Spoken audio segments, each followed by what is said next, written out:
Die Menschenrechtsverletzungen Chinas in Ostturkestan wurden in verschiedenen Ländern vor den chinesischen Botschaften angeprangert.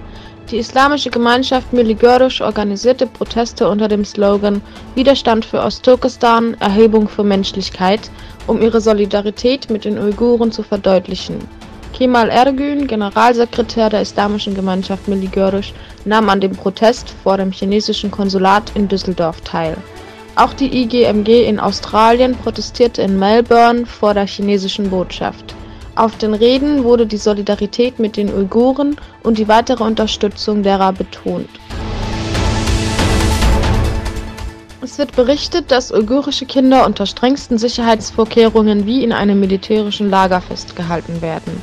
Die Kinder sind schwer traumatisiert, da sie ihre Eltern nur einmal im Monat über eine Webcam sehen können. Die in den Lagern festgehaltenen 1- bis 6-Jährigen werden auch dazu gezwungen, die chinesische Sprache der Uigurischen vorzuziehen, Schweinefleisch zu essen, vorgeschriebene Kleidung zu tragen und sich an die chinesischen Traditionen zu halten. Das chinesische Außenministerium zeigt sich betrübt über den Ausstieg der USA aus dem INF-Vertrag und appelliert an Russland sowie die USA, diesen Konflikt per Dialog beizulegen.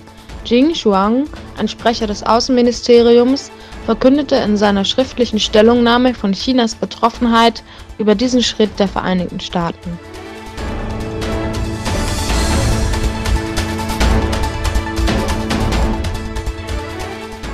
Auf den Hilferuf des Interimpräsidenten Venezuelas Juan Guaido hin hat sich die USA entschlossen einzugreifen.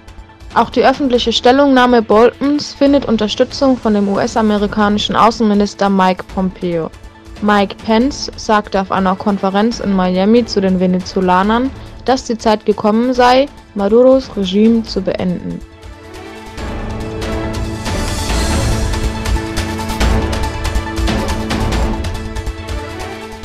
Ab heute gilt für 45 Länder Visafreiheit in Usbekistan und für weitere 76 Länder ist ein vereinfachtes Visum vorgesehen.